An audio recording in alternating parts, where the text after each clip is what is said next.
So another topic that we probably covered before is how many homes should you view before buying?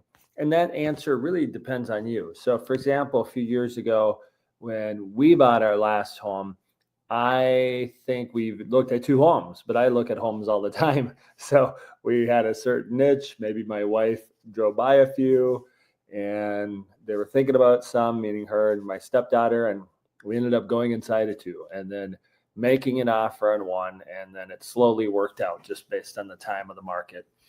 Many people want to see, I don't know, a good number is 5 to 8 homes. You don't necessarily need to see 100 homes. I mean, if you see 100 homes, that's a little excessive. However, I've heard of people like, hey, I've looked at 150 homes, and it's like, okay, thank God I just met you a little bit.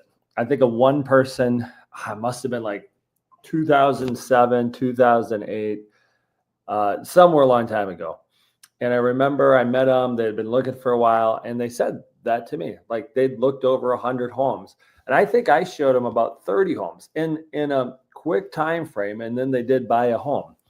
So that's a high end. That's a lot of looking, and that means you're just, I don't know what you're doing when you're doing that. Shouldn't be looking at that many homes, but certainly you want to look at a decent amount of homes so you feel good about what's out there. Nowadays, there's not as many to look at for most people's search criteria. So very, very often I am, like I said earlier, showing just a handful of homes. I think last week we had somebody we also showed 2 homes to, and they bought a home. I've had a few people we've looked at less than 5 homes lately, and they bought a home. So it is very, very accurate what I'm saying. A lot of people don't look at over 10 homes. And that's part of how the market is right now. And you just want to feel comfortable with that number.